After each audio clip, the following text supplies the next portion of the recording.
We stand at the doorstep of catastrophe, and the man who can prevent it is very likely the man who can't sell it. The Proverbs teach us that pride cometh before the fall. And this was the point that David Axelrod made. David Axelrod and James Carville are two of the Democratic Party's greatest members. They are two men who love the Democratic Party of Franklin Roosevelt and Harry Truman and John Kennedy and Barack Obama. David Axelrod has spent his entire career working to elect Democrats, and specifically to bring African American candidates to the highest levels of government service by helping them craft their stories, their message to connect to the broad electorate in which they are minorities. His record of success is spectacular.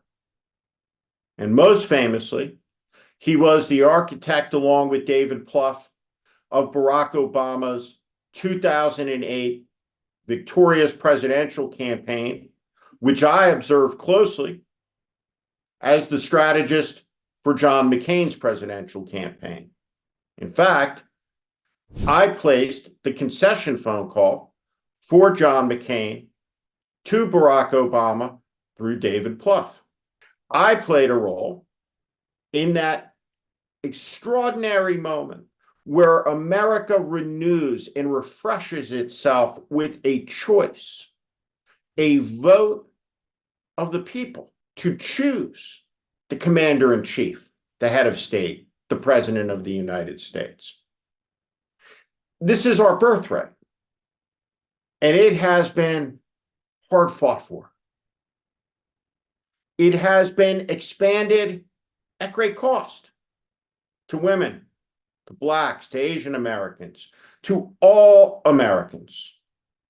And today, in 2024, there is no American who can be denied the right to vote on the basis of their sexual orientation, their race, or their ethnicity. That's a good thing. And there are few people in America who have played a bigger role in the last 20 years of helping to shape politics that is inclusive of everybody. David Axelrod isn't a saint, and he's not a prophet. He's not a psychic, but he's deeply experienced. He's experienced in American politics. He is a student of American society and history and culture, just like James Carville, who similarly loves the Democratic Party. What James Carville has said over and over and over and over again to anybody who will listen is that this is the first election that nobody is talking about the future in. And that is absolutely a true observation, which came after President Biden said this in his interview with CNN's Aaron Burnett. Let's watch President Biden. Let me say it this way. When I started this administration, people were saying there's going to be a collapse of the economy. We have the strongest economy in the world. Let me say it again, in the world. Although GDP last week was far short of expectations. Oh, it wasn't. Look, GDP is still growing. Look at the response of the markets. Overwhelmingly positive. Overwhelmingly positive. And one of the reasons why people feel good about it not being as strong as it was before is they believe that the Fed's going to respond. They hope they're going to get a rate cut. Yeah. Well, but I mean, no president's had the run we've had in terms of creating jobs and bringing down inflation. It was 9% when I came to office. And let's see David Axelrod's reaction. I don't understand this. I don't understand all these months later. You know, I thought they spent $25 million mistakenly last fall touting Bidenomics and making the same argument that the president's making here. It is absolutely true. The world was plunged into an economic crisis, and America was plunged into an economic crisis by the pandemic, and we've come back faster than almost any other country. And he's right about that, but that's not the way people are experiencing the economy. They're experiencing it through the lens of the cost of living. And he is a man who's built his career on empathy. Why not lead with the empathy? And I think he's making a terrible mistake. It may not be, if he doesn't win this race, it may not be Donald Trump that beats him. It may be his own pride. It is important to understand how correct that David Axelrod is. And it seems like David Axelrod is entirely correct on diagnosing this as a question of ego. President Biden and the people around him seem insistent on having an argument with the American people about the economy that they don't feel like is working for them at three levels. And that is how much they make, how much things cost, and how high interest rates are. There are a lot of ways to talk about these issues, but the fact of the matter is, Joe Biden has chosen to talk about them in the worst way, in the most helpful way to Donald Trump. Let's go to another newsmaking moment in the Aaron Burnett interview. Let's watch Aaron Burnett ask President Biden about American armaments towards Israel. Watch the answer that led to this headline 48 hours later, where the squad is celebrating the cutting off of military aid to Israel and declaring that it is a result of the success of the campus protests out all across the country. I made it clear that if they go into Rafah, they haven't gone into Rafah yet. If they go into Rafah, I'm not supplying the weapons that have been used historically to deal with Rafah, to deal with the cities, to deal with that problem. We're going to continue to make sure Israel is secure in terms of Iron Dome and their ability to respond to attacks like came out of the Middle East recently. But it's just wrong. We're not going to supply the weapons and the artillery shells. This is a political disaster of the highest magnitude. Is it possible that the Biden White House is so cloistered in a bubble, disconnected from American public opinion, that they believe that what's happening on these college campuses is reflective of mainstream opinion anywhere in America? Do they not understand how repellent the anti-Semitism is to the average American? Do they not understand how repellent the cause of supporting Hamas is to the average American? Let us be clear about these protests. Where is the energy in support of the Muslim Uyghurs held captive in Chinese prison camps? Where was the outrage for the dead Muslim Syrian babies when Bashar al-Assad gassed them? There was celebration and dancing in the streets of Tehran when Hamas killers wiped out 1,200 people in the deadliest day since the Holocaust, who were at a music festival. They burned children and babies. They raped. They murdered. They attacked civilian targets. And the price of Hamas doing that is death. It cannot be allowed to survive. There cannot be 6 operating Hamas battalions left in Rafah, in Gaza. This is a complicated issue.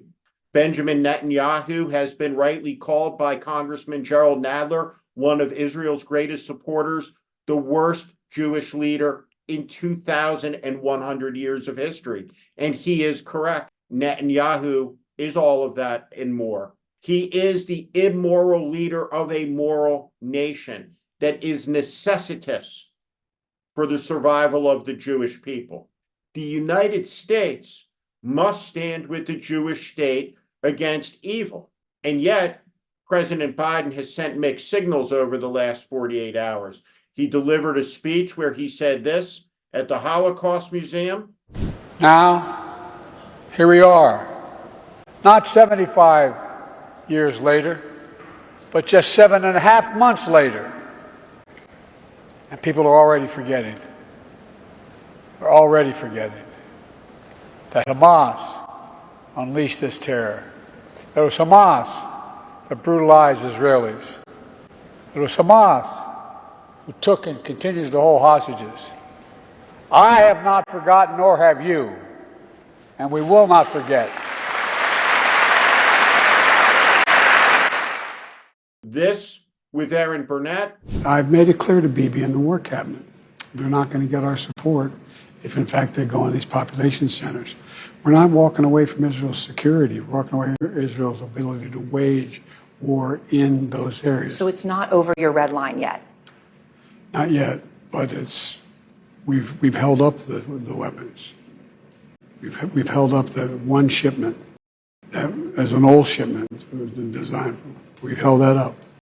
The most incredible thing about this moment in time is the degree to which the college students who are being highlighted as a broad category of Americans are indifferent about this issue. It is among the lowest of their concerns. The fact of the matter is, with these college protests, that broadly speaking, American college students are indifferent, apathetic about what is happening in the Middle East. This is a small number across a vast nation. And the reason that it has been heightened in importance, amplified, and glorified is because of people like Joe Kahn, the executive editor of the New York Times, a sheltered, privileged, cloistered, and silly man. A silly man. Joe Kahn sat down for an interview with Ben Smith, the co-founder of Semaphore and the former media reporter of the New York Times, who astonishingly described the man as cerebral. They talked about the coverage on the college campuses. Joe Kahn thinks the college campus protests in 2024 are like 1968. It feels like it to him, he said. Joe Kahn was 4 years old in 1968. He has no idea what 1968 feels like because he doesn't remember it. But I'll help contextualize it for him. In 1968, there were 500,000 American soldiers fighting and dying in Southeast Asia. Overwhelmingly, they were people unlike Joe Kahn. They were poor white, Black, and Hispanic, and they were sent there by a generation of the best and brightest to die in a war that the country knew could never be won. It was the most immoral war in American history. And there were protests. And those protests supported a moral cause, the cessation of an immoral war. Comparing the anti-war movement of the 1960s, which is deeply linked to the civil rights movement of the 1960s, to the pro-Hamas protests of the 2020s, is a moral abomination of the highest magnitude. And it represents perfectly the fatuousness of the New York Times. And it validates perfectly why President Biden should never sit down with the New York Times for an interview, because its executive editor lives on a different planet than all of the American people.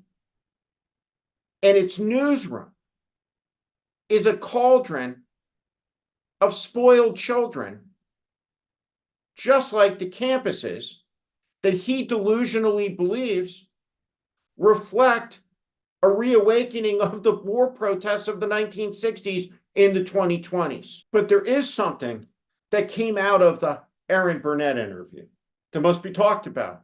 Sometimes it's just better to let events speak for themselves. Here's Joe Biden in 1988. Here's Joe Biden delivering the vice presidential acceptance address in 2008 and 2012. Here's Joe Biden at his announcement speech for the 2020 election. Here's the president with Aaron Burnett talking about the gravest security issue facing the world in 80 years' time, the spreading wars in the Middle East and in Europe. When everything is on the line, it's time to face an elemental truth about this election. Joe Kahn said something in his interview that was deeply wrong. While trying to explicate the New York Times from being an institution that's a stakeholder in the survival of democracy, by trying to label journalism as purely observational, floating in a sensory deprivation chamber of moral neutrality, which refutes completely Edward R. Murrow's greatest speech and vision of American journalism in the modern age. Joe Kahn says what the New York Times job is not by asserting what the Biden campaign's job is. Here's the quote, and unsurprisingly, wrong again. It is not the Biden campaign's job. It is the American people's job to preserve liberty and freedom by assigning profound power and responsibility to able people. Here's the truth. The president is unable to make the case for his reelection in a compelling manner. His inarticulateness does not mean, however, that he should not be the president of the United States. There is no other choice when the alternative is Donald. The time to wake up about this is well past.